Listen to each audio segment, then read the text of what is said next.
Hello, I am Dr. Anupam Majumdar, full-time consultant nephrologist, ILS Hospital. আমাদের ILS হসপিটালে kidney সংক্রান্ত ব্যাপারে কি কি চিকিৎসা দিতে পারি আমরা সেটাই আজকে অবগতি করার জন্য আমি এই ভিডিওটি করছি।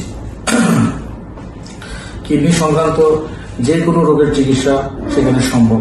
কিডনি সংক্রমণ, ক্রিয়েটিনিন বৃদ্ধি, কিডনিতে স্টোন হওয়া, autosomal dominant polycystic kidney disease, nephritic syndrome,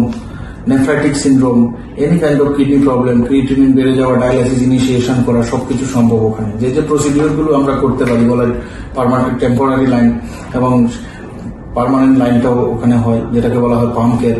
AB fistula করা হয়, কিডনি বায়োপসি ফেসিলিটি আছে, আমাদের ওখানে অত্যাধুনিক ডায়ালাইসিস মেশিন আছে এবং ড্রাই ওয়েট মেজারমেন্ট করার জন্য BCM মেশিন আমরা ইনস্টল করেছি এবং অদূর ভবিষ্যতে আমরা ট্রান্সপ্লান্ট ইউনিট চালু করার জন্য অলরেডি কাজ চালু করে দেওয়া হয়েছে। এবং সেই জন্য এবং আরেক হিমোডায়ালাইসিস ছাড়া আরেক ধরনের ডায়ালাইসিস হয় যেটা মানুষের ঘরে বসে নিতে পারে, সেটা হচ্ছে পেরিটোনিয়াল ডায়ালাইসিস। সেটার ক্যাথেটার ইমপ্লান্টেশনও আমাদের ILS হসপিটালে আমি নিজের হাতে করে থাকি। সুতরাং যে কোনো রকমের সমস্যা যে কোনো সময় ILS হসপিটালে 24 আওয়ার যোগাযোগ করুন আমার সাথে কনসাল্ট করার জন্য for any kind of nephrological difficulties and any kind of nephrological diseases. Thank you very much.